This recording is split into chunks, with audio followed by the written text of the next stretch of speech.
Okay,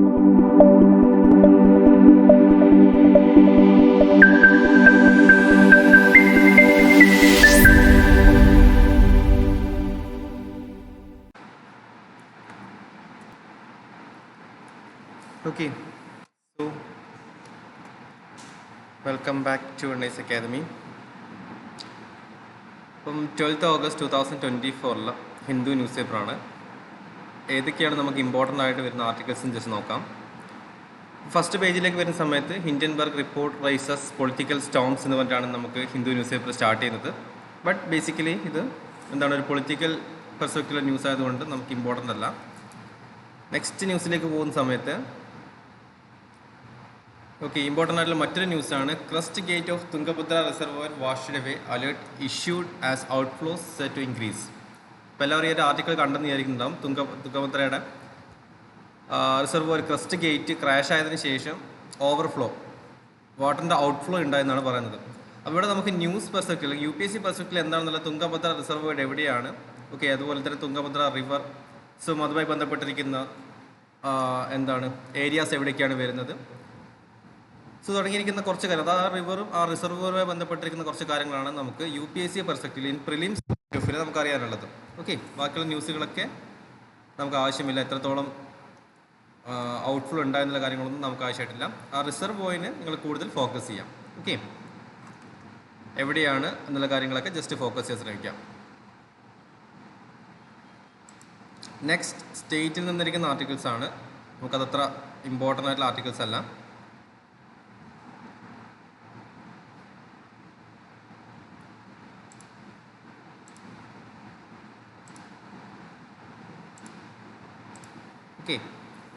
Then moving on to ന്യൂസ് പേജിൽ ഇവിടെ നിങ്ങൾക്ക് Anantnag anti terror operation continues തുടങ്ങിയിരിക്കുന്ന ആർട്ടിക്കിൾ ഉണ്ട്. അപ്പോൾ ചെറിയൊരു ആർട്ടിക്കിളാണ്. ദാറ്റ് മീൻസ് ജമ്മു ആൻഡ് കാശ്മീരിലും കോക്കർനാഗ് ആനന്ദ്നാഗ് എന്ന് പറഞ്ഞിരിക്കുന്ന ഏരിയയിൽ നടക്കുന്ന കൗണ്ടർ ടെററിസ്റ്റ് ഓപ്പറേഷൻസ്, ഇന്ത്യൻ ആർമിയുടെ കൗണ്ടർ ടെററിസ്റ്റ് ഓപ്പറേഷൻസ് അവിടെ റൺ ചെയ്തുകൊണ്ടിരിക്കുന്നുണ്ട്. സോ ഇത് നമുക്ക് ഇമ്പോർട്ടൻ്റ് ആയിട്ടുള്ള ആർട്ടിക്കിൾസ് അല്ല. എന്നാലും നിങ്ങൾക്ക് ഈ ഒരു ലൊക്കേഷൻസ് ഇൻ മാപ്പ് പെർസ്പെക്റ്റീവിൽ നമുക്ക് ഈ ലൊക്കേഷൻസ് ജസ്റ്റ് ഒന്ന് നോട്ട് ചെയ്യാം. എവിടെയാണ് ഈ ലൊക്കേഷൻ വരുന്ന കാര്യങ്ങൾ ജസ്റ്റ് ഒന്ന് ഗൂഗിൾ ചെയ്ത് നോക്കിയാൽ നിങ്ങൾക്ക് അറിയാൻ പറ്റും എവിടെയാണ് മാപ്പ് വരുന്നത്, എവിടെയാണ് എവിടെയാണ് ഈ ആൻറ്റി ടെറർ ആക്ടിവിറ്റീസ് വരുന്നത് എന്നുള്ള കാര്യങ്ങൾ ജസ്റ്റ് ഒന്ന് നോട്ട് ചെയ്യാം.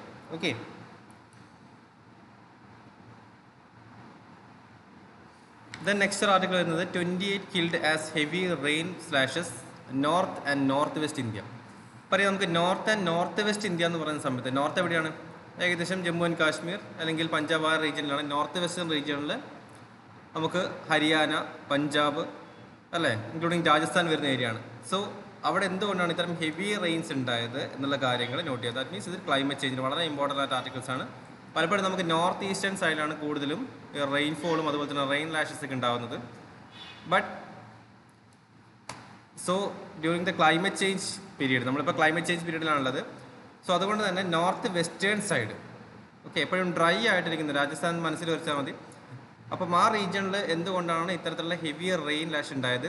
സോ ഇത് എന്ത് മൺസൂൺ, ദാറ്റ് മീൻസ് നമ്മുടെ സൗത്ത് വെസ്റ്റ് മൺസൂൺ ആണോ അല്ലെങ്കിൽ മറ്റേതെങ്കിലും മൺസൂൺ ഇൻഫ്ലുവൻസ് ആണോ എന്നുള്ള കാര്യങ്ങളും, അതുപോലെ തന്നെ അവിടെയുള്ള സിറ്റി അർബനൈസേഷൻ നമുക്കറിയാം വളരെ ഇമ്പോർട്ടൻ്റ് ആയിട്ടുള്ള ഒരു ടോപ്പിക്കാണ്. അപ്പോൾ എന്തുകൊണ്ടാണ് ഈ ഒരു ഫ്ലഡിങ് സിറ്റുവേഷൻസ് അവിടെ ഉണ്ടായത്? ഡ്യൂ ടു അൺപ്രോപ്പർ അർബനൈസേഷൻ ആണ്. അപ്പോൾ നമുക്ക് കുറച്ച് സിറ്റീസിനെ പറ്റി, പഞ്ചാബിലുള്ള ഗുരുഗ്രാം സിറ്റീസിനെ പറ്റി പറയാം. തുടങ്ങിയിരിക്കുന്ന 2-3 പോയിന്റ്സുകൾ നമുക്ക് അർബനൈസേഷൻ നമുക്ക് പോയിന്റ് എടുക്കാം. നോർത്ത് വെസ്റ്റേൺ സൈഡിൽ എന്തുകൊണ്ടാണ് ഫ്ലഡിങ് നടക്കുന്ന കാര്യങ്ങൾ ക്ലൈമറ്റ് ചേഞ്ച് പെർസ്പെക്റ്റീവിലും അതുപോലെ തന്നെ അർബനൈസേഷൻ പെർസ്പെക്റ്റീവിലും 2 പെർസ്പെക്റ്റീവിലും നോക്കാൻ ശ്രമിക്കാം.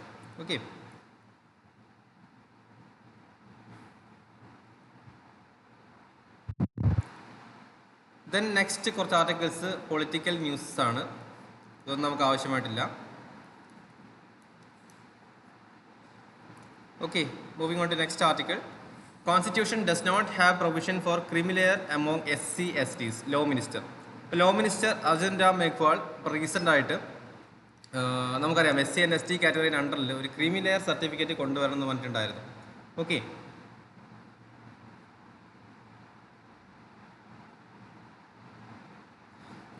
സോ ഈ ഒരു അവസരത്തിൽ എന്താണ് പറഞ്ഞിട്ടുള്ളത്? ലോ മിനിസ്റ്റർ പറഞ്ഞിട്ടുള്ള കാര്യം SC and ST കാറ്റഗറിക്ക് എന്താവശ്യമായിട്ടില്ല, ക്രീമി ലെയർ സർട്ടിഫിക്കറ്റ് ആവശ്യമായിട്ടില്ല എന്നുള്ളൊരു വാദമാണ് മുന്നോട്ട് വെച്ചിട്ടുള്ളത്. സോ അദ്ദേഹത്തിൻ്റെ വ്യൂ പോയിന്റ് എന്താണെന്നുള്ള കാര്യങ്ങൾ മാത്രമേ നമുക്ക് ഈ ഒരു ആർട്ടിക്കിൾസിൽ ആവശ്യമായിട്ടുള്ളൂ. ബിക്കോസ് അദ്ദേഹം SC and ST കാറ്റഗറിക്ക് നോൺ ക്രിമിനൽ സർട്ടിഫിക്കറ്റ് വേണ്ട എന്ന് പറയുന്ന സമയത്ത് എന്തെങ്കിലും ഒരു ജസ്റ്റിഫിക്കേഷൻസ് ഉണ്ടായിരിക്കും. സോ ആ ജസ്റ്റിഫിക്കേഷൻ മാത്രം ഈ ഒരു ന്യൂസിൽ നിന്ന് എടുക്കാൻ ശ്രമിക്കുക. നമ്മൾ ഓൾറെഡി SC and ST കാറ്റഗറിക്ക് ക്രിമിനൽ സർട്ടിഫിക്കറ്റ് ആവശ്യമായിട്ടുണ്ട് എന്നുള്ള കാര്യങ്ങളും അത് പാർലമെൻറ്റിൽ വന്നതും അതുപോലെ തന്നെ അത് എങ്ങനെയാണ് ലോകസഭയിൽ അറിയിച്ച കാര്യങ്ങളും നമ്മൾ നോക്കിയിട്ടുള്ളതാണ് അല്ലേ.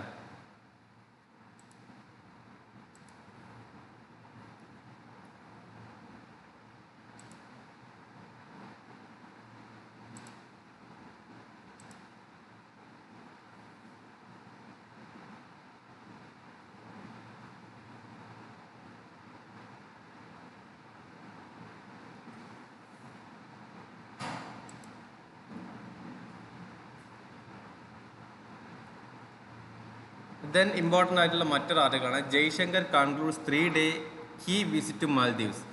അപ്പോൾ എന്തുകൊണ്ടാണ് ഇത്ര ഇമ്പോർട്ടൻ്റ് ആർട്ടിക്കിൾസ് എന്ന് പറയാൻ കാരണം, നമുക്കറിയാം മാൽദീവ്സിൽ നമുക്ക് ഒരുപാട് ഇഷ്യൂസ്, ദാറ്റ് മീൻസ് മുഹമ്മദ് മൊയ്സു പ്രസിഡൻ്റായി വന്നതിന് ശേഷം, ദാറ്റ് മീൻസ് അദ്ദേഹം ഒരു പ്രോ ചൈന പ്രൈം മിനിസ്റ്ററാണ്. സോ അദ്ദേഹം വന്നതിന് ശേഷം ഇന്ത്യയുമായിട്ടുള്ള ഒരു ഇഷ്യൂസുകൾ എന്തായിരുന്നു, നമ്മൾ ആൻറ്റി മാൽദീവ്സ് ക്യാമ്പയിൻസ് ഒക്കെ ഇവിടെ റൺ ചെയ്തിട്ടുണ്ടായിരുന്നു കഴിഞ്ഞ കുറച്ച് മാസങ്ങൾക്ക് മുന്നേ, എല്ലാവർക്കും അറിയാവുന്നതാണ്. സോ അതിനുശേഷം ഒരു ഹൈ ലെവൽ വിസിറ്റ് മാൽദീവിൽ ഒരു മൊയ്സു പ്രസിഡന്റ് ആയതിനു ശേഷമുള്ള ഒരു ഹൈ ലെവൽ വിസിറ്റാണ് ഇപ്പോൾ റീസെൻ്റായി നടന്നിട്ടുള്ളത്. അപ്പം ഈ വിസിറ്റിൽ കൺക്ലൂഡ് ചെയ്തിരിക്കുന്ന കാര്യങ്ങൾ എന്തൊക്കെയാണെന്നുള്ളതാണ് നമുക്ക് വളരെ ഇമ്പോർട്ടൻ്റ് ആയിട്ട് നോക്കാനുള്ളത്. ദാറ്റ് മീൻസ് അവിടെ ഡെവലപ്മെൻറ്റ് അസിസ്റ്റൻസ് നമ്മുടെ ജയ്ശങ്കർ നൽകിയിട്ടുണ്ട്. ദാറ്റ് മീൻസ് ഡെവലപ്മെൻറ്റ് അസിസ്റ്റൻസ് എന്ന് പറയുന്ന സമയത്ത് എസ്പെഷ്യലി ഏതൊക്കെ സെക്ടറിലാണ് ഈ ഒരു ഡെവലപ്മെൻറ്റ് അസിസ്റ്റൻസ് നമ്മുടെ ഇന്ത്യ ഗവൺമെൻറ് നൽകാൻ ശ്രമിക്കുന്നത്, അതുപോലെ തന്നെ എന്താണ് ഈ കീ വിസിറ്റിൻ്റെ ഫൈനൽ ഔട്ട്കം തുടങ്ങിയിരിക്കുന്ന കാര്യങ്ങളാണ് നോക്കാനുള്ളത്. ഇതൊരു ഇമ്പോർട്ടൻ്റ് ആർട്ടിക്കിൾസ് ആയിട്ട് മാർക്ക് ചെയ്യുക. ബിക്കോസ് എന്തുകൊണ്ടാണ് നമുക്ക് ആൻറ്റി മാൽദീവ്സ് ക്യാമ്പയിൻസ് ഒക്കെ ഇവിടെ റൺ ചെയ്തിട്ടുണ്ടായിരുന്നു. അതിനുശേഷം നടന്നിരിക്കുന്ന ഏറ്റവും ഹൈ ലെവൽ വിസിറ്റാണ്, റീസെൻ്റായി നടന്നിരിക്കുന്ന ഹൈ ലെവൽ വിസിറ്റാണ്. അപ്പോൾ ഈ ഒരു ആർട്ടിക്കിൾസ് തന്നെ ഏകദേശം എല്ലാം പറയുന്നുണ്ട് എന്തൊക്കെയാണ് നമ്മൾ പുതിയൊരു ഡെവലപ്മെൻറ്റൽ അസിസ്റ്റൻസ് എവിടേക്കാണ് നൽകുന്നത്, അതുപോലെ തന്നെ ബൈലാറ്ററൽ റിലേഷൻഷിപ്പ് ഇനി എവിടെയൊക്കെ കൊണ്ടുവരണം. അപ്പോൾ നമുക്ക് ഇവിടെ നെയ്ബർഹുഡ് ഫസ്റ്റ് പോളിസി, അതുപോലെ തന്നെ സാഗർ ഇനീഷ്യേറ്റീവ് നിങ്ങൾ നോക്കുന്ന സമയത്ത് എന്താണ് ഇന്ത്യയുടെ നെയ്ബർഹുഡ് ഫസ്റ്റ് പോളിസി, അതുപോലെ തന്നെ Sagar initiative security and growth for all in the region, അതാണ് സാഗർ എന്ന് പറഞ്ഞിട്ടുള്ളത്. സോ എന്താണ് ആ രണ്ട് ഇനീഷ്യേറ്റീവ്സ്, ആ ഇനീഷ്യേറ്റീവ്സിൻ്റെ അണ്ടറിൽ എങ്ങനെയാണ് മാൽദീവ്സിനെ നമ്മൾ കൊണ്ടുവന്ന കാര്യങ്ങൾ നോക്കാം. Then moving on to next article. Prime Minister Modi releases 109 high yielding seed varieties. അപ്പം high yielding seed variety HYV field, high yielding varieties. അപ്പോൾ HYV സീഡ്സുമായി ബന്ധപ്പെട്ടിരിക്കുന്ന ആർട്ടിക്കിളാണ്. നമുക്കറിയാം ഗ്രീൻ റവല്യൂഷൻ മുതലേ തന്നെ HYV സീഡ്സിനെ പറ്റി നമ്മൾ ഒരുപാട് നോക്കിയതാണ്. അപ്പോൾ റീസെൻ്റായിട്ട് ഏകദേശം ഒരു 150 HYV സീഡ്സ് പ്രധാനമന്ത്രി റിലീസ് ചെയ്തിട്ടുണ്ട്. ICAR ആണ്, Indian council of agriculture research, ICAR ആണ് ഇത് ഡെവലപ്പ് ചെയ്തിട്ടുള്ളത്. സോ ഇതിൽ ഫീൽഡ് ക്രോപ്സും പറയുന്നുണ്ട്, ഹോർട്ടിക്കൾച്ചർ ക്രോപ്സും പറയുന്നുണ്ട്. അപ്പോൾ റിലീസ് ചെയ്തിരിക്കുന്ന ക്രോപ്സിൻ്റെ അകത്ത് നിന്ന് 34 ഫീൽഡ് ക്രോപ്സും 27 ഹോർട്ടിക്കൾച്ചർ ക്രോപ്സുമാണ്. അപ്പം ഈ ഒരു ന്യൂസ് നമുക്ക് എടുത്തിട്ട് നമുക്ക് എന്താണ് ഈ ഫീൽഡ് ക്രോപ്പ്, എന്താണ് ഈ ഹോർട്ടിക്കൾച്ചർ ക്രോപ്പ് എന്നുള്ള കാര്യങ്ങൾ ജസ്റ്റ് ഐഡൻറ്റിഫൈ ചെയ്യാം. ബിക്കോസ് നമുക്ക് ഡിഫറെൻറ്റ് വെറൈറ്റീസ് ഓഫ് ക്രോപ്സ് ഉണ്ട്. ആ ക്രോപ്സിൻ്റെ അകത്ത് എന്തൊക്കെയാണ് ഫീൽഡ് ക്രോപ്സ്, എന്തൊക്കെയാണ് ഹോർട്ടിക്കൾച്ചർ ക്രോപ്സ് എന്ന കാര്യങ്ങൾ ജസ്റ്റ് ഒന്ന് നോക്കാൻ ശ്രമിക്കാം. അതുപോലെ തന്നെ റീസെൻ്റായിട്ട് റിലീസ് ചെയ്തിരിക്കുന്നതിൽ എത്രത്തോളം ഫീൽഡ് ക്രോപ്സ് ഉണ്ട്, എത്രത്തോളം ഹോർട്ടിക്കൾച്ചർ ക്രോപ്സ് ഉണ്ട് എന്നുള്ള കാര്യങ്ങളും കൂടി ജസ്റ്റ് ഇത് നോട്ട് ചെയ്താൽ മതി. കൂടുതലായിട്ട് നിങ്ങൾ മുന്നോട്ടേക്ക് പോകണ്ട. ബിക്കോസ് നമുക്ക് അഗ്രികൾച്ചർ ജോഗ്രഫിക്ക് വരുന്ന സമയത്ത് നമുക്ക് ഫീൽഡ് വെറൈറ്റീസ് അല്ലെങ്കിൽ ഫീൽഡ് ക്രോപ്സ്, ഹോർട്ടിക്കൾച്ചർ ക്രോപ്സ് ഒക്കെ ഡീറ്റെയിൽ ആയിട്ട് നോക്കാവുന്നതാണ്.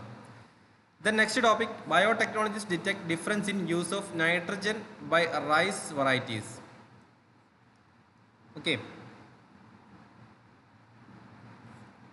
അപ്പം ഇതിൽ നൈട്രജൻ യൂസ് വെറൈറ്റീസ്. അപ്പം ഇതും നമുക്ക് പുതിയൊരു ആർട്ടിക്കിളാണ്. അപ്പോൾ അഗ്രികൾച്ചർ ജോഗ്രഫി എന്ന് പറയുന്ന സമയത്ത് വളരെ ലിമിറ്റഡ് ആയിട്ടുള്ള ആർട്ടിക്കിൾസ് മാത്രമേ ന്യൂസിലൊക്കെ വരാറുള്ളൂ. അപ്പം അതിൽ ഇമ്പോർട്ടൻ്റ് ആയിട്ടുള്ള ആർട്ടിക്കിളാണ്. അപ്പം നമ്മളിപ്പം ഹൈ ഈൽഡ് വെറൈറ്റി സീഡ്സിനെക്കാട്ടും ഇമ്പോർട്ടൻ്റ് ആയിട്ടുള്ള ആർട്ടിക്കിളാണ് ഇതിൽ വന്നിട്ടുള്ളത്. Biotechnology detect difference in use of nitrogen by rice varieties. അപ്പോൾ ഇതിൽ പറഞ്ഞിട്ടുള്ള കാരണം എന്ന് വെച്ച് കഴിഞ്ഞാൽ നൈട്രജൻ യൂസ് എഫിഷ്യൻസിയാണ്. അപ്പോൾ നൈട്രജൻ യൂസ് എഫിഷ്യൻസി ക്രോപ്സുകളുണ്ട്.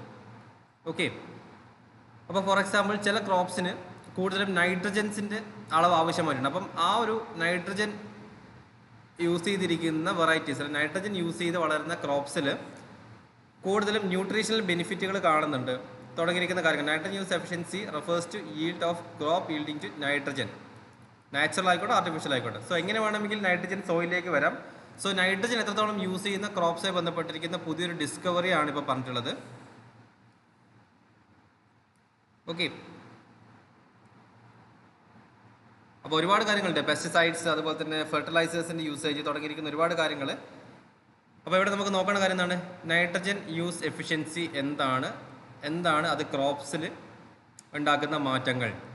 ഓക്കെ, സോ അതെങ്ങനെയാണ് നമുക്ക് വൈഡർ ഓപ്പർച്യൂണിറ്റിയിലേക്ക് കൊണ്ടുവരാൻ ശ്രമിക്കാം. ദെൻ അടുത്തൊരു ആർട്ടിക്കിളാണ് NCERT removes cartoon on coalition politics says caste India in negative lights. ഇപ്പോൾ NCERTയിൽ കോalition ഗവൺമെൻറ് അല്ലെങ്കിൽ കോalition പൊളിറ്റിക്സുമായി ബന്ധപ്പെട്ടിരിക്കുന്ന കാർട്ടൂൺസുകളൊക്കെ ഉണ്ട്. അപ്പം അത് ഒഴിവാക്കാൻ വേണ്ടി പറ്റുന്നുണ്ട്. ബിക്കോസ് ഇന്ത്യയുടെ ഒരു നെഗറ്റീവ് ലൈറ്റിലേക്ക് കൊണ്ടുപോകുന്നുള്ള ആർട്ടിക്കിൾ മാത്രമാണ്. ഇതിപ്പം ഒരു ആർട്ടിക്കിളായിട്ട് നിങ്ങൾ എടുക്കണമെന്നില്ല. നമ്മുടെ NCERTയുടെ പലതരത്തിലുള്ള ഇഷ്യൂസുകൾ പറഞ്ഞിട്ടുണ്ടായിരുന്നു. അതിൻ്റെ കൂടെ NCERTയിൽ വന്നിരിക്കുന്ന ഒരു പുതിയൊരു ചേഞ്ച് ആയിട്ട് നിങ്ങൾ കണ്ടാൽ മാത്രം മതി. Okay, moving on to another important article. Cold war nuke test light up a bug in present day climate models. അപ്പം ഈ ഒരു ആർട്ടിക്കിൾസിൽ പറഞ്ഞിട്ടുള്ള കാര്യം, നമ്മുടെ അറ്റ്മോസ്ഫിയർ അല്ലെങ്കിൽ ഈ ഒരു പ്ലാന്റിന് കാർബൺ ഡൈ ഓക്സൈഡിനെ അബ്സോർബ് ചെയ്യാനുള്ള കപ്പാസിറ്റിയാണ് പറയുന്നത്. ഓക്കെ, അപ്പോൾ നമ്മൾ കരുതുന്നതിനേക്കാളും വളരെ കൂടുതൽ കാർബൺസിന് എന്തിന് അട്രാക്ട് ചെയ്യാൻ പറ്റും? പ്ലാന്റിന് അബ്സോർബ് ചെയ്യാൻ സാധിക്കുമെന്നാണ് ഈ ആർട്ടിക്കിൾ പറയുന്നത്. അപ്പോൾ എസ്പെഷ്യലി പറയുകയാണെന്നുണ്ടെങ്കിൽ നമ്മൾ radio carbons, for example called വാർ ടൈമിലൊക്കെ അല്ലെങ്കിൽ നമ്മുടെ അറ്റോമിക് ടൈമിലൊക്കെ റിലീസ് ചെയ്തിരിക്കുന്ന കാർബൺ ഡൈ ഓക്സൈഡ്. ഓക്കെ, ആ കാർബൺ ഡൈ ഓക്സൈഡ് കൂടുതലും പ്ലാന്റ്സ് ആണ് അബ്സോർബ് ചെയ്തത്. നിലവിലത്തെ കണ്ടീഷൻസിനെക്കാട്ടും കാർബൺ ഡൈ ഓക്സൈഡ് ലെവൽ കുറച്ചിട്ടുള്ളത് ഈ ഒരു പ്ലാന്റിൻ്റെ ഒരു ഹൈ അബ്സോർപ്ഷൻ കപ്പാസിറ്റി കൊണ്ടാണെന്ന് പറഞ്ഞിട്ടുള്ളത്. ഓക്കെ, അപ്പോൾ ഇതിൽ നമുക്ക് ഇമ്പോർട്ടൻ്റ് നോക്കേണ്ട കാര്യം എന്ന് വെച്ച് കഴിഞ്ഞാൽ പ്ലാന്റ് എങ്ങനെയാണ് കാർബൺ ഡൈ ഓക്സൈഡ് അബ്സോർബ് ചെയ്യുന്നത്. ഓക്കെ, ദാറ്റ് മീൻസ് റീസെൻ്റ്ലി നമ്മൾ പഠിച്ചിരിക്കുന്ന കാര്യങ്ങളിലൊക്കെ തെറ്റിയിട്ടുള്ള പുതിയൊരു കണ്ടുപിടുത്തമാണ് വന്നിട്ടുള്ളത്. പ്ലാന്റ് എത്രത്തോളമാണ് ഈ ഒരു കാർബൺ ഡൈ ഓക്സൈഡ് വലിച്ചെടുക്കുന്ന കാര്യങ്ങളുമായി ബന്ധപ്പെട്ടിരിക്കുന്ന ഒരു ആർട്ടിക്കിളാണ്. ഇതിൽ നോർമൽ കണ്ടീഷൻസിൽ കാർബൺ എമിഷൻസ് പറഞ്ഞിട്ടുള്ള പോലെയല്ല, ഇവിടെ കോൾഡ് വാർ അല്ലെങ്കിൽ ന്യൂക്ലിയർ ബോംബ് ടെസ്റ്റിംഗ് ടൈമിൽ, കോൾഡ് വാർ സമയത്ത് ഉണ്ടായിരുന്ന ന്യൂക്ലിയർ ബോംബ് ടെസ്റ്റിംഗ് ടൈമിൽ ഉണ്ടായിരിക്കുന്ന കുറച്ച് കാർബൺ എമിഷൻസ് അതെങ്ങനെയാണ് നമ്മുടെ പ്ലാന്റുകൾ അബ്സോർബ് ചെയ്യുന്ന കാര്യങ്ങൾ സയൻസായിട്ടൊക്കെ ബന്ധപ്പെട്ടിരിക്കുന്ന ഒരു ആർട്ടിക്കിളാണ്. അതിൽ വേ ഫോർവേഡ് ആയിട്ട് പറഞ്ഞിരിക്കുന്നത് radio active representation. That means ഈ ഒരു ഡാറ്റാസൊക്കെ റേഡിയോ കാർബൺസ് വെച്ചിട്ട് ടെസ്റ്റ് ചെയ്യണം, എന്നാൽ കുറച്ചുകൂടി ഡീറ്റെയിൽ ആയിട്ടുള്ള ഒരു ടെസ്റ്റ് റിസൾട്ട് കിട്ടുമെന്നാണ് സയൻറ്റിസ്റ്റ് പറയുന്നത്. അപ്പം സിമ്പിളായിട്ട് ആ ഒരു പോയിന്റ് ഓഫ് വ്യൂവിൽ ആ ഒരു ആർട്ടിക്കിൾ വളരെ സ്പീഡിൽ വായിച്ചു നോക്കുക. ഒരുപാട് പോയിന്റുകളൊന്നും അതിനകത്ത് ആവശ്യമായിട്ടില്ല. ആ രണ്ട് കാര്യങ്ങൾ മാത്രമേ നമുക്ക് ഇമ്പോർട്ടൻ്റ് ആയിട്ട് വരുന്നുള്ളൂ. ദെൻ നെക്സ്റ്റ് പറഞ്ഞിട്ടുള്ളത് എഡിറ്റോറിയൽ വന്നിരിക്കുന്ന രണ്ട് ആർട്ടിക്കിൾസാണ്. Parties serious crimes and need for judicial clarity. അപ്പോൾ ഇത് റീസെൻ്റായിട്ട് നമ്മുടെ ആം ആദ്മി പാർട്ടി ലീഡർ അതുപോലെ തന്നെ മറ്റ് കോ ലീഡറിനൊക്കെ റീസെൻ്റായിട്ട് PMLA prevention of money laundering ആക്ടിൻ്റെ അണ്ടറിൽ അറസ്റ്റ് ചെയ്തിട്ടുണ്ടായിരുന്നു. ഓക്കെ, അരവിന്ദ് കെജ്രിവാളിനൊക്കെ, ചീഫ് മിനിസ്റ്റർ, ഡെപ്യൂട്ടി ചീഫ് മിനിസ്റ്ററെയും. അപ്പം എന്താണ് ഈ ഒരു ആർട്ടിക്കിൾസിൽ പറയുന്ന കാര്യം എന്ന് വെച്ച് കഴിഞ്ഞാൽ, ഈ ഒരു PMLA പോലെ അല്ലെങ്കിൽ prevention of money laundering act എന്ന് പറഞ്ഞിട്ടുള്ളത് ഈ സീരിയസ് ക്രൈംസിന് ഒരു ജുഡീഷ്യൽ ക്ലാരിറ്റി ആവശ്യമായിട്ടുണ്ട്. ബിക്കോസ് ഇത് എങ്ങനെയാണ് പൊളിറ്റിക്കൽ പാർട്ടീസിൻ്റെ മുകളിൽ എടുക്കുന്നത്. കൂടുതലും ഈ PMLA പോലെയുള്ള കാര്യങ്ങൾ കൂടുതലും എവിടെയായിരിക്കും? ഈ പ്രൈവറ്റ് ഇൻസ്റ്റിറ്റ്യൂട്ട്സ് അല്ലെങ്കിൽ അതുപോലെ തന്നെ ബിസിനസ് പെർസ്പെക്റ്റീവിൽ മാത്രമാണ് ഈ PMLA കൂടുതലും യൂസ് ചെയ്യാറുള്ളത്. സോ എങ്ങനെയാണ് ഇതൊരു പൊളിറ്റിക്കൽ വാൻഡാറ്റ ക്രിയേറ്റ് ചെയ്യാൻ വേണ്ടിയിട്ട് എങ്ങനെയാണ് ഇവർ ഈ ഒരു പൊളിറ്റിക്കൽ പാർട്ടീസിൻ്റെ മുകളിൽ ഈ ഒരു PMLA യൂസ് ചെയ്ത് തുടങ്ങിയിരിക്കുന്ന ഒരു ആർട്ടിക്കിളാണ്. ഓക്കെ, സോ ഈ ഒരു ആർട്ടിക്കിൾസിൻ്റെ പോസിറ്റീവ് സൈഡ് മാത്രം എങ്ങനെയാണ് PMLA പൊളിറ്റിക്കൽ പാർട്ടീസിൻ്റെ മുകളിൽ യൂസ് ചെയ്യുന്ന സമയത്തുള്ള ജുഡീഷ്യൽ ജസ്റ്റിഫിക്കേഷൻ, അതാണ് നമുക്കിതിനകത്ത് ആവശ്യമായിട്ടുള്ളത്. ബാക്കിയെല്ലാം പൊളിറ്റിക്കൽ പെർസ്പെക്റ്റീവ് മാത്രമാണ്. PMLA എങ്ങനെയാണ് ഒരു പൊളിറ്റിക്കൽ പാർട്ടീസിൻ്റെ മുകളിൽ ഏൽക്കുന്നത്, അതുപോലെ തന്നെ ഇങ്ങനെ പൊളിറ്റിക്കൽ പാർട്ടീസിൻ്റെ മുകളിൽ നമ്മൾ PMLA കൊടുക്കുന്ന സമയത്ത് അല്ലെങ്കിൽ ഈ ഒരു മണി ലോണ്ടറിങ് ആക്ട് അപ്ലൈ ചെയ്യുന്ന സമയത്ത് എങ്ങനെയാണ് നമ്മുടെ ഡെമോക്രാറ്റിക് സിസ്റ്റത്തിൽ ഉണ്ടാവുന്ന ഒരു ചേഞ്ചസ്. ബിക്കോസ് ഒരു ഗവൺമെൻറ്റിനെതിരെ ഒരു PMLA ഒരു മറ്റൊരു ഗവൺമെൻറ് ഓപ്പോസിറ്റ് ഗവൺമെൻറ് കൊണ്ടുവരുന്ന സമയത്ത് ഓട്ടോമാറ്റിക്കലി ഡെമോക്രാറ്റിക് സിസ്റ്റത്തിൻ്റെ മുകളിലുള്ള ആളുകളുടെ വിശ്വാസം കുറഞ്ഞു വരും അല്ലേ. പീപ്പിൾസ് ചിന്തിക്കും ഈ പൊളിറ്റിക്കൽ പാർട്ടീസ് നടക്കുന്നത് കൂടുതലും എന്തിനായിരിക്കും, ഈ ഒരു മണി ലോണ്ടറിങ് ആക്ടിവിറ്റീസിനൊക്കെയാണെന്നുള്ളൊരു തോട്ടിലേക്ക് പോകും. അപ്പം ഗവൺമെൻറ്റിൽ ഉണ്ടാകുന്ന ട്രസ്റ്റ് അല്ലെങ്കിൽ ഡെമോക്രാസി സിസ്റ്റത്തിൽ ഉണ്ടാകുന്ന ട്രസ്റ്റ് കുറഞ്ഞുകൊണ്ടിരിക്കും. സോ അതാണ് ഈ ആർട്ടിക്കിൾ പറയുന്നത്. സോ അതുമായി ബന്ധപ്പെട്ടിട്ടുള്ള അടുത്തൊരു ആർട്ടിക്കിളാണ് പറയുന്നത് റൂൾ ആൻഡ് എക്സെപ്ഷൻ. അപ്പോൾ റീസെൻ്റായിട്ട് ഡെപ്യൂട്ടി ചീഫ് മിനിസ്റ്റർ മനീഷ് സിസോഡിയന എന്താണ് ഒരു ബെയിൽ നൽകിയിട്ടുണ്ടായിരുന്നു. അപ്പം ഇതിൽ സുപ്രീം കോടതി നൽകിയിരിക്കുന്ന ബെയിൽ കണ്ടീഷൻസിൽ ഈ ഒരു ആർട്ടിക്കിൾസിൽ പറഞ്ഞിരിക്കുന്നത് ബെയിൽ ഈസ് എ നോം and jail is an exception എന്ന് പറഞ്ഞിരിക്കുന്ന ഒരു പോയിന്റാണ്. ഓക്കെ, നമ്മൾ പൊളിറ്റി പഠിക്കുന്ന സമയത്ത് പഠിക്കുന്ന ഒരു ടേമാണ് ബെയിൽ ഈസ് എ നോം and jail is an exception. അപ്പോൾ ബെയിൽ എന്ന് പറഞ്ഞിട്ടുള്ളത് എല്ലാവർക്കും നിർബന്ധമായി കിട്ടേണ്ട ഒരു കാര്യമാണ്. ജയിൽ എന്ന് പറഞ്ഞിരിക്കുന്ന ഒരു എക്സെപ്ഷണൽ കേസിൽ മാത്രമാണ് ജയിൽ ടേം നൽകാൻ പാടുള്ളൂ എന്നാണ്. അപ്പോൾ റീസെൻ്റായിട്ട് Supreme Court Delhi deputy chief minister Manish സിസോഡിയക്ക് എന്ത് നൽകിയിട്ടുണ്ടായിരുന്നു, ബെയിൽ നൽകിയിട്ടുണ്ടായിരുന്നു.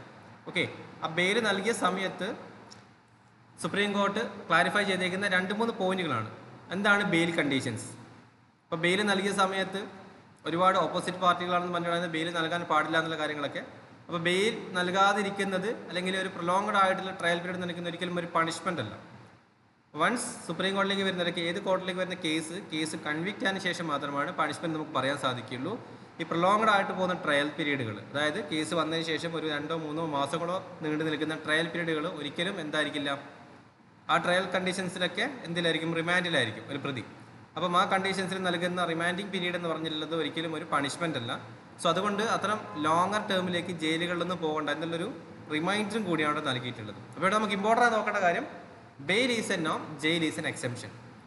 ഓക്കെ, അതാണ് നമ്മൾ ഇതിനകത്ത് വരുന്നൊരു പോയിന്റ്. അതെങ്ങനെയാണ് നിലവിലുള്ള ഈ ഒരു ബെയിൽ കണ്ടീഷൻസിൽ പ്രാക്ടിക്കലായിട്ടുള്ളത്, എങ്ങനെയാണ് സുപ്രീം കോർട്ട് അത് പ്രാക്ടിക്കൽ ആക്കിയതെന്നുള്ള കാര്യങ്ങൾ മാത്രമേ ഈ ഒരു ആർട്ടിക്കിളിൽ, 2 ആർട്ടിക്കിളും ഏകദേശം ഒരേപോലുള്ള ആർട്ടിക്കിളാണ് കേട്ടോ. Then moving on to next article, a nutrition strategy would have averted Olympic agony. അപ്പോൾ ഇതിൽ നമുക്ക് റീസെൻ്റായിട്ട് നമുക്കറിയാം, ഓക്കെ, വിനോഷ് പഗോഡിൻ്റെ കേസ് നമുക്കറിയാം. അദ്ദേഹത്തിൻ്റെ ന്യൂട്രീഷണൽ ഇംബാലൻസ് കൊണ്ടാണ് അദ്ദേഹത്തിൻ്റെ വെയിറ്റ് ഒരു 100 ഗ്രാം കൂടിയിട്ടുണ്ടായിരുന്നു. അതുമായി ബന്ധപ്പെട്ടിട്ട് അദ്ദേഹത്തിന് ക്വാളിഫൈ ചെയ്യാൻ സാധിച്ചിട്ടുണ്ടായിരുന്നില്ല. അതുപോലെ തന്നെ അദ്ദേഹം റെസ്ലിംഗിൽ നിന്ന് റിസൈൻ ചെയ്തിട്ടുണ്ടായിരുന്നു. ഓക്കെ, അപ്പോൾ ഇതിൽ പറഞ്ഞിട്ടുള്ളത് എങ്ങനെയാണ് നമ്മുടെ ഈ ഒരു ഒളിമ്പിക് അക്കൗണ്ടിങ് ഒരുപാട് കാലങ്ങളായി നടക്കുന്ന കാര്യങ്ങൾ, ഇതിൽ എങ്ങനെയാണ് ന്യൂട്രീഷണൽ സ്റ്റാൻഡേർഡ്സ്. അപ്പോൾ ഈ ഒരു ആർട്ടിക്കിൾസിൽ ആ ഒരു പോയിന്റ് ഓഫ് വ്യൂവിലാണ് പറഞ്ഞു പോകുന്നത്. അപ്പം ആർട്ടിക്കിൾസിൽ എല്ലാ കാര്യങ്ങളും നമുക്ക് കുറച്ച് ഇമ്പോർട്ടൻ്റ് കാര്യമാണ്. എങ്ങനെയാണ് നമ്മുടെ മെറ്റാബോളിസം വർക്ക് ചെയ്യുന്നത്, അതുപോലെ തന്നെ എങ്ങനെയാണ് നമ്മുടെ ഗ്ലൂക്കോസ് മോണിറ്ററിങ്, ഈ സ്പോർട്സ് ന്യൂട്രീഷനിസ്റ്റ് എത്രത്തോളം ആക്റ്റീവ് ആയിരിക്കണം. അപ്പോൾ പലപ്പോഴും വെയിറ്റ് കുറക്കാൻ വേണ്ടിയിട്ട് സ്റ്റാർവേഷൻസൊക്കെയാണ് പറയാനുള്ളത്, അതായത് പട്ടിണി കിടക്കുക എന്നുള്ള കാര്യങ്ങളാണ്. അപ്പോൾ അത് ഇമ്പോർട്ടൻ്റ് ആയിട്ടുള്ള കാര്യമല്ല. എന്ത് ചെയ്താൽ മതി, ന്യൂട്രീഷൻസ് കൺട്രോൾ ചെയ്താൽ മതി എന്നുള്ള കാര്യങ്ങളൊക്കെയാണ് ഈ ആർട്ടിക്കിൾ പറയുന്നത്. സോ ബേസിക്കലി ഇതൊരു ഇമ്പോർട്ടൻ്റ് ആർട്ടിക്കിൾ എന്ന് പറയാൻ കാരണം നാഷണൽ ലെവലിൽ നടക്കുന്ന ഒരു ഇഷ്യൂ ആയതുകൊണ്ട് തന്നെ ഇതൊരു ഇമ്പോർട്ടൻ്റ് ആർട്ടിക്കിൾസ് കൺസിഡർ ചെയ്തിട്ട് ഇവിടെ ഗ്ലൂക്കോസ് മോണിറ്ററിംഗ് ഒക്കെ പറയുന്നുണ്ട്. ഓക്കെ, ബിക്കോസ് ന്യൂട്രീഷൻ ലെവലിൽ പറയുന്ന സമയത്ത് അവരുടെ എനർജി ലെവലും കൂടി ഇൻക്രീസ് ചെയ്യുന്നു പറയുന്നുണ്ട്. ന്യൂട്രീഷൻസ് വ്യക്തമായി കൊടുക്കുന്ന സമയത്ത് അവരുടെ എനർജി ലെവലും കൂടി ഇൻക്രീസ് ചെയ്യുന്നുണ്ട്, ബേസിക്കലി അവരുടെ വെയിറ്റ് മാനേജ്മെൻറ്റ് മാത്രമല്ല. അപ്പോൾ എങ്ങനെയാണ് ഈ ഒരു ഒളിമ്പിക് അല്ലെങ്കിൽ അത്ലറ്റ്സിന് ഇത്തരത്തിലുള്ള ന്യൂട്രീഷണൽ ബെനിഫിറ്റ് നൽകുന്നത്. Okay, then moving on to പെർഫെക്ട്രി പനാസിയ എന്ന് പറഞ്ഞിരിക്കുന്ന അടുത്തൊരു ആർട്ടിക്കിളാണ്. അപ്പോൾ ഈ ഒരു ആർട്ടിക്കിൾസിൽ നമുക്ക് റീസെൻ്റായിട്ട് ചന്ദ്രയാൻ 3ൽ പങ്കെടുത്തിരിക്കുന്ന ISRO സയൻറ്റിസ്റ്റിന് നമ്മൾ രാഷ്ട്രീയ വിജ്ഞാൻ പുരസ്കാരം നൽകിയിട്ടുണ്ടായിരുന്നു. ഓക്കെ, അപ്പോൾ ലാസ്റ്റ് മന്ത് 33 സയൻറ്റിസ്റ്റിനാണ് നൽകിയിട്ടുണ്ട് രാഷ്ട്രീയ വിജ്ഞാൻ പുരസ്കാരം. അപ്പോൾ ഇവിടെ ഈ രാഷ്ട്രീയ വിജ്ഞാൻ പുരസ്കാരം എന്തുകൊണ്ട് നൽകി, ഇതിൽ ഡിഫറെൻറ്റ് വെറൈറ്റീസ് പറയുന്നുണ്ട്. ഓക്കെ, ഇത് നിങ്ങൾ പ്രിലിംസ് പോയിന്റ് ഓഫ് വ്യൂവിൽ മാത്രം കൂടുതൽ ഫോക്കസ് ചെയ്യട്ടോ. കാരണം ഈ അവാർഡ്സ് ഒക്കെ വരുന്നത് വളരെ വളരെ ചുരുക്കമാണ്. അപ്പോൾ art and culture point of വ്യൂവിൽ ഈ അവാർഡ്സ് UPSC എപ്പോഴെങ്കിലും ന്യൂസിൽ വന്നിട്ടുണ്ടെങ്കിൽ UPSC ചോദിക്കാറുണ്ട്. അപ്പോൾ രാഷ്ട്രീയ വിജ്ഞാൻ പുരസ്കാർ എന്താണ്, അതുപോലെ തന്നെ സ്വരൂപ് ഭട്നഗർ അവാർഡ് എന്താണ്, ഇതാരാണ് നൽകുന്നത്, ഓക്കെ, ഇത് ആർക്കാണ് നൽകുന്നത്. സോ അങ്ങനെ പ്രിലിംസ് പോയിന്റ് ഓഫ് വ്യൂ മാത്രം നോക്കാം. എന്തൊക്കെയാണ് അവാർഡ് ഇതിൽ നൽകിയിരിക്കുന്ന അവാർഡ്സുകൾ, നിങ്ങൾ ഓരോ അവാർഡ്സുകൾ എഴുതുക. ഓക്കെ, RVP, അതുപോലെ തന്നെ SSB അവാർഡ്സ് ഉണ്ട്. ഇതാര് നൽകുന്നു? ഹൂ, ടു ഹൂം, ആര് നൽകുന്നു, ആർക്ക് നൽകുന്നു, എന്തിന് നൽകുന്നു? സോ ഇതാണ് പ്രിലിംസ് പോയിന്റ് ഓഫ് വ്യൂ നിങ്ങൾക്ക് ആവശ്യമായിട്ടുള്ള കാര്യങ്ങൾ. ഓക്കെ,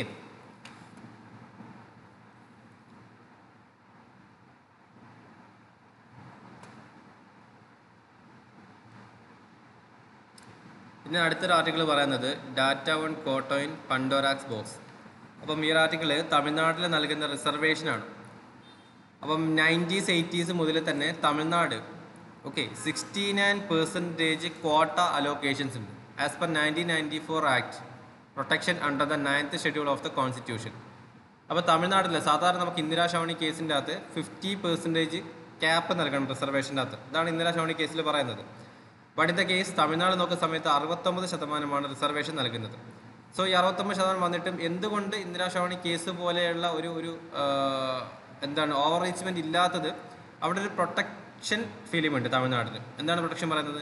1994 ആക്ടിൽ 9th ഷെഡ്യൂൾ പറഞ്ഞിരിക്കുന്ന ഒരു പ്രൊട്ടക്ഷൻ നൽകുന്നുണ്ട്. ഓക്കെ, ദാറ്റ് മീൻസ് എന്താണ് ആ ഒരു പ്രൊട്ടക്ഷൻ? തമിഴ്നാട്ടിന് മാത്രം ലഭിക്കുന്ന ഒരു പ്രൊട്ടക്ഷനാണ്. That means 1994 act protected under the 9th schedule of the constitution. അപ്പം ഈ ഒരു ആർട്ടിക്കിൾസിൽ ഇവിടെ 2 കാസ്റ്റുകളൊക്കെ പറയുന്നുണ്ട്. വാണിയ, ഗൗണ്ടർ ഓഫ് കൗണ്ടർ, പടയച്ചി, പള്ളി എന്ന് പറഞ്ഞിരിക്കുന്ന കുറച്ച് കാസ്റ്റുകളൊക്കെ പറയുന്നുണ്ട്. സോ അത്ര ഡീറ്റെയിൽ ആയിട്ടുള്ള കാസ്റ്റുകളൊന്നും വേണ്ട. സോ തമിഴ്നാടിൻ്റെ ഈ ഒരു എന്താണ് റിസർവേഷൻ ക്രൈറ്റീരിയാസ് എങ്ങനെയാണെന്നുള്ള കാര്യങ്ങൾ മാത്രം ഒന്ന് ഓർത്തിരിക്കുക. ഇത് നിങ്ങൾ ഈ ഒരു ആർട്ടിക്കിൾസിൽ നോക്കിയിട്ടില്ല എന്നുണ്ടെങ്കിലും ഡയറക്റ്റ്ലി നിങ്ങൾക്ക് ഗൂഗിൾ ചെയ്ത് നോക്കാം. ഓക്കെ, തമിഴ്നാടിൻ്റെ റിസർവേഷൻ ക്രൈറ്റീരിയാസ് എങ്ങനെയാണെന്നുള്ളത് പലപ്പോഴും എല്ലാ കാലത്തും ന്യൂസിൽ വരുന്നൊരു കാര്യമാണ് തമിഴ്നാടിൻ്റെ റിസർവേഷൻ. ബിക്കോസ് 50% ക്യാപ്പ് കൊണ്ടുവരാൻ പറയും, പക്ഷെ ഒരിക്കലും തമിഴ്നാട് കൊണ്ടുവരില്ല. തമിഴ്നാടിന് ഒരു പ്രൊട്ടക്ഷൻ ഉണ്ട്. അപ്പോൾ മറ്റ് സ്റ്റേറ്റിൽ നിന്ന് തമിഴ്നാടിന് മാത്രമുള്ളൊരു പ്രൊട്ടക്ഷനാണത്. Moving on to next article. As the world warms more ACs are sold heating up globe further. നമ്മൾ സിമ്പിളായിട്ട് പറയുന്ന പോലെ തന്നെ ക്ലൈമറ്റ് ചേഞ്ച്, ചൂട് കൂടുന്ന സമയത്ത് എല്ലാവരും AC കൂടുതൽ വാങ്ങിക്കൊണ്ടിരിക്കുന്നു. ACയുടെ എന്താണ് പേഴ്സൻറ്റേജ്, അല്ലെങ്കിൽ മാർക്കറ്റിൽ ഇറങ്ങുന്ന ACയുടെ പേഴ്സൻറ്റേജ് അല്ലെങ്കിൽ മാനുഫാക്ചറിങ് പേഴ്സൻറ്റേജ് കൂടിക്കൊണ്ടിരിക്കുന്നു എന്നാണ് പറയുന്നത്. അപ്പം ഇതിൽ കാർബൺ ഡയോക്സൈഡ് എമിഷൻസ് പറയുന്നുണ്ട്. 2.7% ആണ് ഏകദേശം ഈ ഒരു CO2 എമിഷൻസ് വരുന്നത്. എനിക്ക് പേഴ്സൻറ്റേജ് ഒന്നും എത്ര വ്യക്തമായിട്ട് അറിയണമെന്നില്ല. ACയുടെ യൂസേജ്, എയർ കണ്ടീഷൻസിൻ്റെ യൂസേജ് കൂടുന്നതനുസരിച്ച് ഏകദേശം 2.7% കാർബൺ ഡയോക്സൈഡ് എമിഷൻസുകൾ നടന്നുകൊണ്ടിരിക്കുന്നുണ്ട്. ഇപ്പോഴത്തെ റെഫ്രിജറേറ്റേഴ്സും കൂടി ഉപയോഗിക്കുന്ന സമയത്ത്, നമ്മുടെ ഫ്രിഡ്ജുകളും കൂടി യൂസ് ചെയ്യുന്ന സമയത്ത് 3.2% വരെയാണ് ഈ ഒരു എമിഷൻസ് വന്ന് നിൽക്കുന്നത്. അതായത് ടോട്ടൽ കാർബൺ എമിഷൻസിൻ്റെ അകത്ത് ഈ 2 കാര്യങ്ങൾ, ഫ്രിഡ്ജും ACയും ഉപയോഗിച്ചിട്ട് നമ്മൾ നൽകുന്ന ഒരു കോൺട്രിബ്യൂഷൻ, കാർബൺ ഡയോക്സൈഡിൻ്റെ കോൺട്രിബ്യൂഷൻ 3.2%, അത്രത്തോളം കൂടുതലാണെന്ന് പറയുന്നത്. അപ്പോൾ ഇത് എത്രത്തോളമാണ് ക്ലൈമറ്റ് ചേഞ്ചിന് കാരണമാകുന്നതെന്നാണ് പറയുന്നത്. ഓക്കെ, ഇത് ഒരു നെഗറ്റീവ് സൈഡാണ്. എല്ലാത്തിനും നമുക്കൊരു പോസിറ്റീവ് സൈഡ് കൂടി കാണാൻ ശ്രമിക്കണം. അപ്പോൾ പോസിറ്റീവ് സൈഡ് എന്താ പറയുന്നത്? ഈ പറഞ്ഞിട്ടുള്ള ACയുടെ യൂസേജസ് ഒക്കെ കൊണ്ട് ഏകദേശം 20,000 പ്രീ മെച്യൂർ ഡെത്ത് നമുക്ക് 2020 ആവുന്നതോട് കൂടെ തന്നെ നമുക്ക് പ്രിവെൻറ്റ് ചെയ്യാൻ പറ്റിയിട്ടുണ്ടായിരുന്നു. ഓക്കെ, അപ്പോൾ ഓവറായിട്ട് ചൂട് കൂടി കഴിഞ്ഞാൽ സംഭവിക്കും ഈ പ്രീ മെച്യൂർ ഡെത്ത്. ഇപ്പോൾ കുട്ടികൾക്കൊന്നും ഈ ഓവർ ഹീറ്റ് താങ്ങാൻ സാധിക്കില്ല. ഓക്കെ, അപ്പോൾ ഓവർ ഹീറ്റ് വരാൻ സമയത്ത് പ്രീ മെച്യൂർ ഡെത്തുകളൊക്കെ പലപ്പോഴും കുട്ടികൾക്ക് ഉണ്ടാവാറുണ്ട്. സോ പൂർണ്ണമായിട്ട് നമ്മൾ AC ഒക്കെ യൂസ് ചെയ്യുന്നത്, അപ്പോൾ പലതരത്തിലുള്ള റാഷസുകൾ അല്ലെങ്കിൽ ചൂട് താങ്ങാൻ പറ്റാത്തൊക്കെ ഉണ്ട്. അപ്പോൾ ആ സമയത്തൊക്കെ നമ്മൾ AC യൂസ് ചെയ്യണമെന്നൊക്കെ പറയാറുണ്ട്. അപ്പോൾ ഇതിൻ്റെ പോസിറ്റീവ് സൈഡ് എന്ന് പറഞ്ഞിരിക്കുന്നത് ഈ ഒരു ACയുടെ യൂസേജ് കൊണ്ട് ഏകദേശം 20,000 പ്രീ മെച്യൂർ ഡെത്ത് 2019 നമുക്ക് രക്ഷിക്കാൻ സാധിച്ചിട്ടുണ്ട്. നമുക്കിതിൻ്റെ നെഗറ്റീവ്സ് പെട്ടെന്ന് നമുക്ക് കിട്ടും. Okay, carbon emissions, global climate change എന്നൊക്കെ പറയാം. പക്ഷേ പോസിറ്റീവ് സൈഡ് വളരെ ചുരുക്കമായിരിക്കും. അപ്പോൾ ഈ പോസിറ്റീവ് സൈഡൊക്കെ വളരെ ഇമ്പോർട്ടൻ്റ് ആയിട്ട് നോട്ട് ചെയ്യുക. ബിക്കോസ് നമ്മളാരും പെട്ടെന്ന് ഓർത്തിരിക്കില്ല ഇതിൻ്റെ പോസിറ്റീവ് സൈഡ് എന്താണെന്നുള്ളത്. ഓക്കെ, സോ ഒരു ആർട്ടിക്കിൾ വായിച്ചു നോക്കിയാൽ നിങ്ങൾക്ക് മനസ്സിലാവും. പിന്നീട് ഇമ്പോർട്ടൻ്റ് ആയിട്ടുള്ള മറ്റൊരു ആർട്ടിക്കിളാണ് on amendments to Waqf act. അപ്പം വഖഫ് ലോ എന്താണ്? റീസെൻ്റായിട്ട് പ്രപ്പോസ് ചെയ്തിരിക്കുന്ന വഖഫ് ലോയിൽ വന്നിരിക്കുന്ന ചേഞ്ചസുകൾ എന്താണ്? അപ്പോൾ മുന്നേ നിങ്ങൾ നോക്കണേ, ഈ ആർട്ടിക്കിൾ നോക്കുന്ന സമയത്ത് മുന്നേ എന്തായിരുന്നു വഖഫ് ബോർഡ്, എന്താണ് വഖഫ് ബോർഡ്, വഖഫ് ബോർഡിന് ലഭിക്കുന്ന പ്രോപ്പർട്ടീസ് എങ്ങനെയാണ്, അതിൻ്റെ വിനിയോഗം എങ്ങനെയാണ് മുന്നേ. പിന്നീട് ഈ ലോ പ്രപ്പോസ് ചെയ്തതിന് ശേഷം എങ്ങനെയാണ് വഖഫ് ബോർഡിൽ ചേഞ്ചസ് ഉണ്ടായത്. ഓക്കെ, ലോ പ്രപ്പോസ് ചെയ്ത ശേഷം എന്തൊക്കെ മാറ്റങ്ങളാണ് കൊണ്ടുവന്നിട്ടുള്ളത്. വഖഫ് ബോർഡിൻ്റെ അകത്തേക്ക് നോൺ മുസ്ലിം മെമ്പേഴ്സിനെ കയറ്റുന്നു. അതുപോലെ തന്നെ വഖഫ് ബോർഡിൻ്റെ അകത്തേക്ക് ആ ഒരു ലാൻഡ് യൂസ് പാറ്റേൺസ് ഒരു സെൻട്രലൈസ്ഡ് സിസ്റ്റത്തിലേക്ക് കൊണ്ടുപോകുന്നു. അപ്പം മുന്നേ ഉണ്ടായിരിക്കുന്ന വഖഫ് ബോർഡ് എന്താണ്, അതിനുശേഷം അമെൻമെൻറ്റ് വന്നതിന് ശേഷം വന്നിരിക്കുന്ന വഖഫ് ബോർഡ് എങ്ങനെയാണെന്നുള്ള കാര്യങ്ങളാണ് നോക്കാനുള്ളത്. ഈ രണ്ട് പെർസ്പെക്റ്റീവിലും എന്ത് ചെയ്യണം, ഈ ഒരു ആർട്ടിക്കിൾസിനെ നോക്കിക്കാണാൻ ശ്രമിക്കാം. ഓക്കെ, നമ്മൾ ഓൾറെഡി ഈ ഒരു ആർട്ടിക്കിൾസ് ഒക്കെ പറഞ്ഞിട്ടില്ലാണ്. അപ്പോൾ വഖഫ് ബോർഡ് 1995 ആക്ട് പ്രകാരമാണ് നിലവിൽ പോകുന്നത്. ഇതിൽ UPSC ചോദിക്കുന്ന ചോദിച്ചാൽ ആർട്ടിക്കിൾ 25, അതുപോലെ തന്നെ 25 മുതൽ 30 വരെയുള്ള okay protection of minorities. UPSC ഒരിക്കലും വഖഫിനെ പറ്റി ചിലപ്പോൾ ഡയറക്റ്റ്ലി ചോദിച്ചെന്ന് വരില്ല. ആർട്ടിക്കിൾ 25 to 30 വരെയുള്ള ആർട്ടിക്കിൾസിനെ ആയിരിക്കും UPSC കൂടുതലും ഫോക്കസ് ചെയ്യുന്നത്. Okay, then what's a Google monopoly antitrust case and how does it affect consumers? GS paper 3 വരുന്ന ആർട്ടിക്കിളാണ്. ഒരു ആൻറ്റി ട്രസ്റ്റ്, ഇപ്പോൾ ഗൂഗിളിൻ്റെ മോണോപോളി എന്താണ്, നിങ്ങൾ കുറേ ഒന്നും ഈ ആർട്ടിക്കിൾ വായിക്കണമെന്ന് വലിയ നിർബന്ധമില്ല. അപ്പോൾ ഗൂഗിളിൻ്റെ മോണോപോളി, അപ്പം റീസെൻ്റായിട്ട് US-ലുള്ള ജഡ്ജസ് പറഞ്ഞിരിക്കുന്ന കാര്യം, ഗൂഗിളിൻ്റെ മോണോപോളി എന്ന് വെച്ച് കഴിഞ്ഞാൽ സെർച്ച് എഞ്ചിൻസ് പലപ്പോഴും ഡീഫോൾട്ടായിട്ട് ഗൂഗിളാണ്. അപ്പോൾ സെർച്ച് എഞ്ചിൻസ് പലതുണ്ടെങ്കിലും ഗൂഗിളാണ് ഒരു സെർച്ച് എഞ്ചിനായിട്ട് മാറുന്നത്. അപ്പോൾ പലപ്പോഴും എല്ലാവരും ഗൂഗിളിനാണ് ആശ്രയിക്കുന്നത്. അപ്പോൾ ഗൂഗിളിനെ ആശ്രയിക്കുന്ന സമയത്ത് കൂടുതൽ അഡ്വർടൈസ്മെൻറ്റും കാര്യങ്ങളൊക്കെ ഗൂഗിളിൽ മാത്രം വരും. വൺസ് ഗൂഗിൾ ഷട്ട് ഡൗൺ ചെയ്ത് കഴിഞ്ഞാൽ എല്ലാം ഇല്ലാതാവുന്നൊരു കണ്ടീഷൻ പറയുന്നുണ്ട്. അപ്പോൾ എന്താണ് ഗൂഗിളിൻ്റെ ഈ മോണോപ്പൊളി, ഗൂഗിൾ മാത്രം മതി എന്നുള്ള കണ്ടീഷനാണ് മോണോപ്പൊളി എന്ന് പറയുന്നത്. ഓക്കെ, ഗൂഗിളിനെതിരെയുള്ള ഈ ആൻറ്റി ട്രസ്റ്റ് കേസസുകൾ എങ്ങനെയാണ് നിൽക്കുന്നത്, അതെങ്ങനെയാണ് കൺസ്യൂമേഴ്സിനെ എഫക്റ്റ് ചെയ്യുന്നത്. ഓക്കെ, അതാണ് ഈ ആർട്ടിക്കിൾ നോക്കാനുള്ളത്, ഗൂഗിളിൻ്റെ മോണോപ്പൊളി എന്താണെന്നുള്ളത്. കാരണം നമ്മൾ മൊബൈൽ ഫോൺസ് ഒക്കെ വാങ്ങുന്ന സമയത്ത് നമുക്ക് ഗൂഗിൾ സെർച്ച് എഞ്ചിനായിരിക്കും ഡീഫോൾട്ടായിട്ട് ലഭിക്കുന്നത്. അതാണ് ഈ ആർട്ടിക്കിൾസിൽ പറയുന്നത് കേട്ടോ.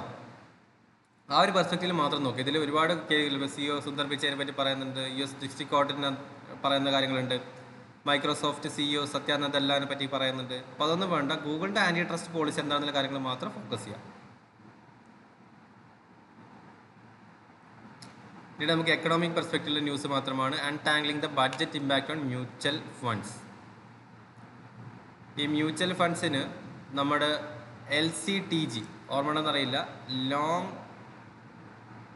LTCG long term capital gain എന്ന് പറഞ്ഞിരിക്കുന്നത്. Long term capital gain tax എന്നൊരു കണ്ടീഷൻ നമ്മൾ കഴിഞ്ഞ ക്ലാസ്സുകളിലൊക്കെ പറഞ്ഞിട്ടുണ്ടായിരുന്നു. അപ്പോൾ LTCG എങ്ങനെയാണ് മ്യൂച്വൽ ഫണ്ടിൽ യൂസ് ആവുന്നത്, ഇനി പ്രിലിംസ് പെർസ്പെക്റ്റീവിലേക്ക് ജസ്റ്റ് നോക്കിയാൽ മതി കേട്ടോ. കാരണം മ്യൂച്വൽ ഫണ്ട്സിന് എങ്ങനെയാണ് ഈ ക്യാപിറ്റൽ ഗെയിൻ ടാക്സേഷൻ നൽകുന്നത്.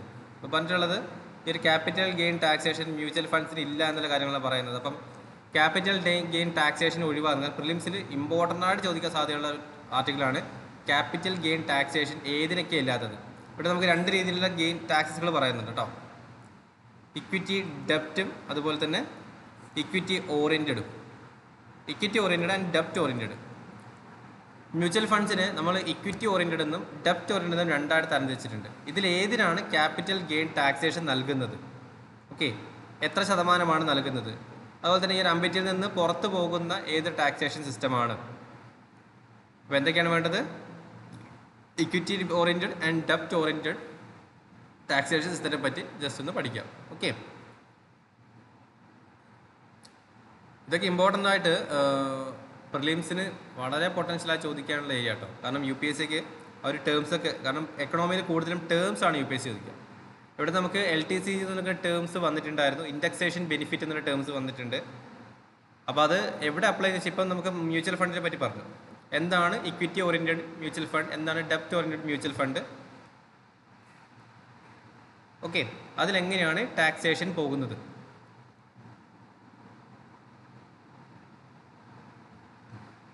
ഇവിടെ നിങ്ങൾക്കൊരു ഹെഡ്ലൈൻ ഇൻഫ്ലേഷനെ പറ്റി പറയുന്നുണ്ട് കേട്ടോ.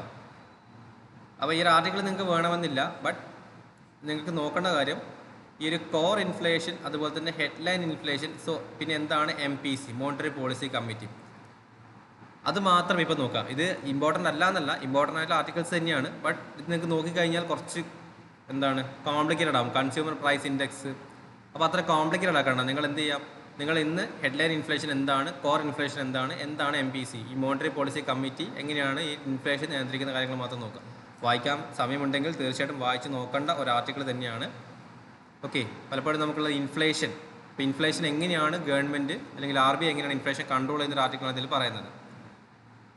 ഓക്കെ, സോ ഇനി നമ്മൾ നേരത്തെ പറഞ്ഞ പോലെ തന്നെ ചൈനയുടെ ഈ റെക്ലസ് ആയിട്ടുള്ള ആക്ഷൻസ്, സൗത്ത് ചൈന സീയിലുള്ള ചൈനയുടെ അഗ്രസീവായിട്ടുള്ള ആക്ഷൻസിന് എങ്ങനെയാണ് ഫിലിപ്പീൻസ് മറുപടി നൽകുന്നത്? അപ്പം ഇത് ഒരു പൊളിറ്റിക്കൽ ന്യൂസാണ്, അതൊന്നും വേണ്ട. നമുക്ക് എന്ത് വേണം? സൗത്ത് ചൈന സീയിലുള്ള ചൈനയുടെ അഗ്രഷൻ. ഇത് കഴിഞ്ഞ ക്ലാസ്സിൽ നമ്മൾ പറഞ്ഞൊരു കാര്യമാണ്. സെയിം കാര്യങ്ങൾ തന്നെ ആണ് അതിലും പറയുന്നത്. അതിലുണ്ടായിരുന്ന പൊളിറ്റിക്കൽ ടെർമോയിൽസ് നമുക്ക് ആവശ്യമായിട്ടില്ല. എന്തൊക്കെയാണ് അതിനകത്ത് വരുന്ന ചേഞ്ചസുകൾ എന്ന് മാത്രമേ നമുക്ക് നോക്കേണ്ടത് വരുന്നുള്ളൂ. നിങ്ങൾക്ക് ഇമ്പോർട്ടൻ്റ് ആയിട്ട് ഈ GS പേപ്പർ അല്ലെങ്കിൽ SA പേപ്പർ ഒക്കെ ചെയ്യുന്ന സമയത്ത് ഈ ഗാംബ്ലിങ്സിനൊക്കെ പറ്റി പറയും. നിങ്ങൾ ആർട്ടിക്കിൾ വായിക്കണമെന്നില്ല. അപ്പോൾ ഇവിടെ Australian civil society group Australian ഗവൺമെൻറ്റിനോട് ഈ ഗാംബ്ലിംഗ് ആഡ്സുകളൊക്കെ നിർത്താൻ പറഞ്ഞിട്ടുണ്ടായിരുന്നു. ഓക്കെ, അപ്പോൾ ഗാംബ്ലിങ് ഓസ്ട്രേലിയയിൽ വളരെ കൂടുതലുള്ളൊരു കാര്യമാണ്. അപ്പോൾ ഗാംബ്ലിങ്സ് കുറക്കാൻ വേണ്ടി സിവിൽ സൊസൈറ്റി ഗ്രൂപ്പ് ഓസ്ട്രേലിയൻ ഗവൺമെൻറ്റിനോട് പറഞ്ഞിട്ടുള്ള കാര്യമാണ്. അപ്പോൾ ഇതെങ്ങനെ നമുക്ക് ബെനിഫിറ്റ് ആവുമെന്ന് വെച്ച് കഴിഞ്ഞാൽ, നമുക്ക് SA റൈറ്റിങ്ങിലൊക്കെ വരുന്ന സമയത്ത് ഈ ഗാംബ്ലിംഗ് ഉണ്ടാകുന്ന ഇഷ്യൂസുകളൊക്കെ പറയുന്ന സമയത്ത് നമുക്കൊരു എക്സാമ്പിളായിട്ട് വേണമെങ്കിൽ പറയാം. ഓക്കെ, സിവിൽ സൊസൈറ്റി ഗ്രൂപ്പ് ഓസ്ട്രേലിയയിൽ ഗാംബ്ലിങ്സ് ഒക്കെ നിർത്താൻ പറഞ്ഞു എന്നുള്ള കാര്യങ്ങൾ ഒരു എക്സാമ്പിളായിട്ട് വേണമെങ്കിൽ നമുക്ക് മെൻഷൻ ചെയ്യാം. ബാക്കിയുള്ളതൊന്നും നമുക്ക് ഇമ്പോർട്ടൻ്റ് അല്ല, കാരണം അവിടെ ഒരു അങ്ങനത്തെ ഒരു ഇഷ്യൂ നടന്നു എന്നുള്ള കാര്യങ്ങളാണ് നമുക്ക് അവിടെ ആവശ്യമായിട്ടുള്ളത്. ഓക്കെ, അത്രയുമാണ് നമുക്ക് ഇന്നത്തെ ഹിന്ദുവിൽ നിന്ന് ഇമ്പോർട്ടൻ്റ് ആയിട്ട് നോക്കാനുള്ളത്. സോ ആ ഒരു പെർസ്പെക്റ്റീവിൽ മാത്രം ഹിന്ദു ന്യൂസ് പേപ്പർ റീഡ് ചെയ്യാൻ ശ്രമിക്കുക. കൂടുതൽ വായിക്കേണ്ട, നിങ്ങൾ കുറവും വായിക്കാൻ നിൽക്കരുത്. പിന്നെ ലിമിറ്റഡ് ആയിട്ട് വിത്തിൻ 1 hour അല്ലെങ്കിൽ മാക്സിമം 2 hours വായിക്കാൻ ശ്രമിക്കുക. ആ വായിക്കുന്ന സമയത്ത് കിട്ടുന്ന ആർട്ടിക്കിൾസ് മാത്രം വായിച്ചാൽ മതി. അതിൻ്റെ കൂടുതൽ നിങ്ങൾ വായിക്കണമെന്ന് ഒരു നിർബന്ധവും ഇല്ല. ഇതിൽ ഏതാണ് പ്രയോറിറ്റൈസ് ചെയ്യാൻ ശ്രമിക്കുക. അതുപോലെ തന്നെ ഏത് ആർട്ടിക്കിൾസിൽ വരും, ഏതാണ് പ്രിലിംസിന് വരാൻ പൊട്ടൻഷ്യൽ ആയിട്ടുള്ളത്. ഇപ്പോൾ തുംഗഭദ്ര റിവർ ഫ്ലോ, ഇത് പ്രിലിംസിന് മാത്രമേ വരൂ, മെയിൻസിന് ചോദിക്കാനുള്ള ചാൻസ് വളരെ വളരെ കുറവാണ്. അപ്പോൾ ഏത് പ്രിലിംസിന് വരും, ഏത് മെയിൻസിന് വരും എന്നുള്ള കാര്യങ്ങൾ നോട്ട് ഡൗൺ ചെയ്ത് ഏതൊക്കെയാണ്. അപ്പോൾ എപ്പോഴും നോട്ട് ചെയ്യുന്ന സമയത്ത് വളരെ ക്രിസ്പ് ആയിരിക്കണം. 4-5 പോയിന്റുകൾ മാത്രമേ നിങ്ങളുടെ നോട്ടിൽ ഉണ്ടാകാൻ പാടുള്ളൂ. ബിക്കോസ് നമുക്ക് റിവൈസ് ചെയ്യുന്ന സമയത്ത് സിമ്പിൾ ആയിരിക്കണം. ഒരുപാട് എഴുതി വെക്കുക എന്ന് പറയുന്നത് നമുക്ക് റിവൈസ് ചെയ്യാൻ പറ്റില്ല. റിവിഷനാണ് സിവിൽ സർവീസിലെ ഏറ്റവും കീ ഇമ്പോർട്ടൻ്റ് ആയിട്ടുള്ള ഫാക്ടർ സക്സസ്സിന്. എത്രത്തോളം നിങ്ങൾക്ക് റിവൈസ് ചെയ്യാൻ പറ്റുന്നോ അത്രത്തോളം നിങ്ങൾക്ക് ക്വാളിഫൈ ചെയ്യാൻ പറ്റും. ഓക്കെ, നിങ്ങൾ 10 ബുക്ക് പഠിക്കുന്നതിന് പകരമായിട്ട് ഒരു ബുക്ക് 10 തവണ വായിക്കുക എന്നുള്ളതാണ് സിവിൽ സർവീസിൽ ഇമ്പോർട്ടൻ്റ് ആയിട്ടുള്ള ഒരു ഫാക്ടർ. അപ്പോൾ കൂടുതൽ റിവൈസ് ചെയ്യണമെന്നുണ്ടെങ്കിൽ നമ്മൾ എന്ത് ചെയ്യണം? റിസോഴ്സുകൾ ലിമിറ്റഡ് ആക്കണം, ഇൻക്ലൂഡിങ് നമ്മുടെ കറണ്ട് അഫയേഴ്സ് നോട്ടാണെങ്കിൽ പോലും. ഓക്കെ, സോ ആ ഒരു പെർസ്പെക്റ്റീവിൽ നോക്കാൻ ശ്രമിക്കാം. Anyway, thank you. നമുക്ക് 10 o'clock എക്സാമിനേഷനാണ്, മറന്നു പോകരുത്. 10 o'clock എക്സാമിനേഷന് ശേഷം നിങ്ങൾക്ക് ഉച്ചയ്ക്ക് നമുക്ക് 2 o'clock CSAT introduction session start ചെയ്യാം. 2 to 4:30 വരെ ആയിരിക്കും CSAT വരുന്നത്. അപ്പോൾ നമുക്ക് CSAT ഇൻട്രൊഡക്ഷൻ, CSAT എത്രത്തോളമാണ്, ഏതൊക്കെയാണ് CSAT ഇമ്പോർട്ടൻറ്റ് പോർഷൻസ് എടുത്ത കാര്യങ്ങൾ നോക്കാം. Okay, anyway, all the best for the exam. Thank you and good bye.